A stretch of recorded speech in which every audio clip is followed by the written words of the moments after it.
Setelah sukses meraih angka 880.618 penonton, Pamali kembali hadir setahun kemudian dengan cerita barunya berjudul Dusun Pocong.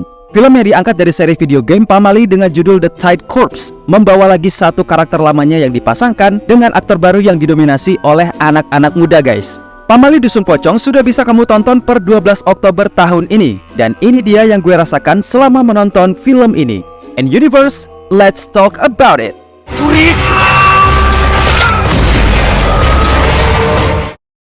Pamali Dusun Pocong ini bercerita tentang 3 orang tenaga kesehatan yang datang untuk mengusut wabah mengerikan di sebuah desa terpencil yang aksesnya juga sangat sulit. Mereka ditemani oleh 2 orang penggali kubur bernama Cecep yang diperankan oleh Fajar Nugra dan Deden yang diperankan oleh Buki Mansur. Sementara itu 3 nakes ini diantaranya ada Mila yang diperankan oleh Yasamin Jasem atau Yayas. Kemudian ada Gendis yang diperankan oleh Dea Panendra serta Puput yang diperankan oleh Arla Ailani. Perjalanan mereka menuju ke desa tersebut ditemani oleh Mang Yusuf yang diperankan oleh Ence Bagus. Berkat perjalanan dan akses masuk desanya yang sangat jauh serta dibantu oleh Mang Yusuf, akhirnya mereka sampai di desa tersebut. Sesampainya di sana, banyak rumah-rumah warga yang kosong dan bahkan diberi tanda silang berwarna merah, persis dalam materi trailer mereka kemarin. Ditambah, para warga di sana masih ada yang terjangkit wabah dan udah banyak juga yang dinyatakan meninggal dunia. Makin sedengnya lagi, mayat para korban wabah ternyata masih banyak juga yang belum sempat dikuburkan serta masih dalam kondisi terbungkus kain kafan, guys. Sisanya juga ada yang baru dinyatakan meninggal dalam kondisi wajah dan badan yang penuh darah serta hancur. Di sisi lain ternyata ada 1 warga yang terkena wabah dan diasuh oleh anaknya bernama Eneng yang diperankan oleh Anantia Kirana. Eneng meminta bantuan Mila untuk mengobati ibunya yang gak mau dibawa ke posko bersama warga lainnya. Akhirnya atas rasa kemanusiaan, Mila mau membantu dan menuju ke rumah untuk mengobati ibunya. Tapi rupanya dusun tersebut menyimpan banyak kejanggalan dan ada pantangan yang tanpa disadari berbeda dengan apa yang selama ini mereka ketahui. Teror apa yang sebenarnya terjadi di desa tersebut dan apa saja usaha yang dilakukan para tim kesehatan untuk mengatasi wabah tersebut? Silahkan ditonton di bioskop yang sudah tayang per 12 Oktober kemarin dan usahakan nonton dengan nyaman serta tidak menyebarluaskan cuplikan film ke dalam media sosial kalian ya. Pamali Dusun Pocong menghadirkan cerita baru yang masih diangkat dari video game populer dan kali ini mengambil arc The Tide Corps. Kalau kalian belum nonton Pamali yang pertama rilisan tahun kemarin, gak usah khawatir karena cerita yang mereka punya gak ada kaitan atau kelanjutan apapun dari film pertama. Cuma aja si karakter utamanya dulu juga ada di film pertama sebagai karakter tersier dan di sini dia dapat jatah sebagai pemeran utama. Siapakah dia? Please welcome Fajar Nugra yang berperan sebagai Cecep. Meski nggak punya kelangsungan cerita dari film pertama, apakah hasilnya masih sama atau berbeda? Mari kita bahas. Dari sisi penceritaan dan naskah, film Pamali Dusun Pocong mencoba untuk menyajikan cerita yang berbeda banget dari film pertama. Dari sebab itulah makanya gue sarankan kalian untuk nggak perlu khawatir bakal nggak nyambung sama ceritanya. Naskah yang ditulis oleh Evelyn Afnilia ini memang terbukti berhasil menawarkan sisi seram dari kondisi sebuah desa yang teror pocongnya menyeramkan. Di awal kalian akan diajak menyelami latar belakang masing-masing karakter dan diajak bertualang ke desa terpencil yang aksesnya sangat sulit, bahkan untuk sekedar sinyal telekomunikasi aja susah banget. Desa yang sepi dengan penduduknya yang hampir nggak ada sama sekali. Dari sini aja kita bisa tahu kalau kondisi desa yang mereka ceritakan beneran berhasil membuat penonton jadi malas untuk datang ke sana. Sebuah atmosfer awal yang berhasil mengeluarkan ambience penonton tentang kondisi desa tersebut. Selanjutnya, kalian bakal dibawa ke hal-hal mengerikan lainnya tentang beberapa mayat dan kondisi warga desa yang terkena wabah. Dalam naskahnya, wabah yang mereka alami juga terbilang berhasil dideskripsikan dengan visualisasi yang bikin prihatin penonton. Bukan prihatin tentang visual gambarnya ya, melainkan kondisi dari para warga yang terkena wabah tadi. Selain itu juga, gak lupa elemen pamali atau larangan terhadap sesuatu yang ada di sekitar mereka. Eksplorasi yang cukup matang mengingat hal-hal pamali yang mereka bawa masih relate dengan orang-orang Indonesia dengan kepercayaannya terhadap pamali tersebut. Makanya gak heran, kalian juga akan dibuat sedekat itu dengan hal-hal berbau pantangan tadi.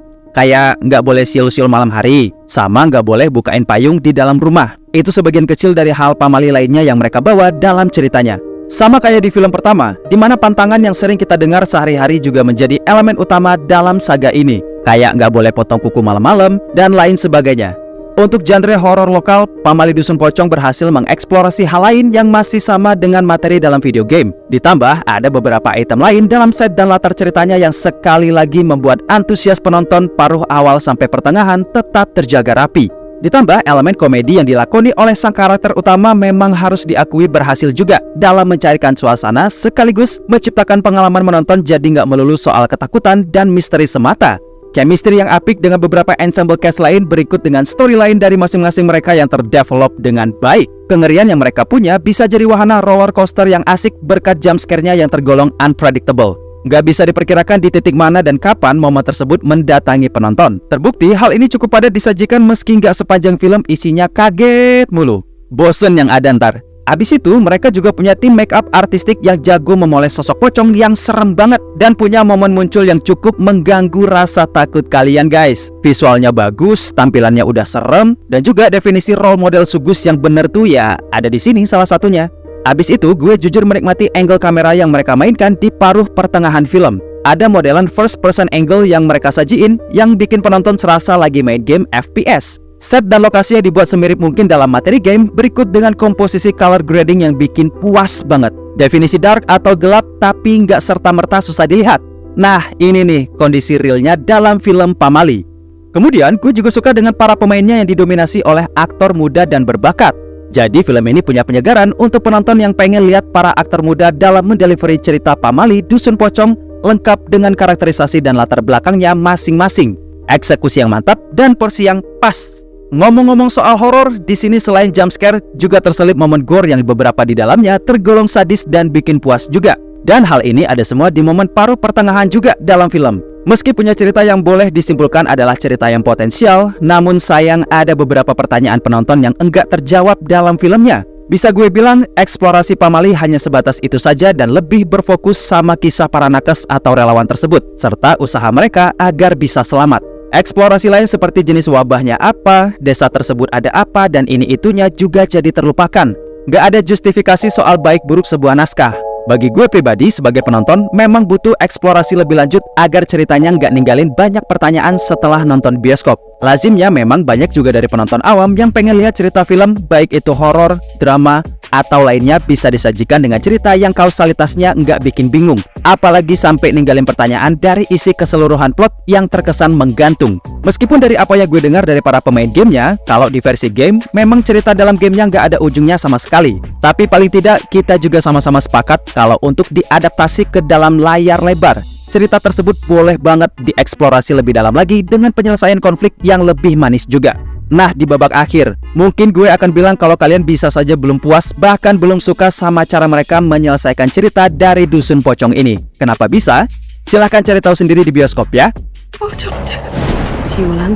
Overall, kalau kalian butuh wahana bermain yang memacu adrenalin dan bikin teriak sana sini, film ini boleh banget kamu jajal untuk mengisi waktu libur kalian. Meski masih perlu eksplorasi lebih lanjut, bukan berarti film ini tidak layak tonton ya guys ya. Karena menurut gue film ini masih wajib banget kalian simak dengan peningkatan yang bagus dari film pertama mereka kemarin. Sama-sama bagus, tapi tensi di sini justru tampil lebih menyeramkan dan penyajian ala FPS yang gak banyak dipakai untuk mengemas film horor lokal. Silahkan datang ke bioskop untuk nonton Pamali Dusun Pocong yang akan membawa kalian ke dalam mimpi buruk dari sosok hantu paling ikonis dengan sajiannya yang menyeramkan. Buat yang udah nonton, silahkan balik lagi ke sini dan bagi pendapat kalian soal film ini ya Universe. Akhir kata terima kasih buat yang sudah menonton video pembahasan kita kali ini dan terima kasih yang sudah bergabung di membership community serta memberikan super thanks-nya untuk video ini. My name is Putra and Bang Eka has to sign out. Sampai ketemu lagi di Movie Talks selanjutnya.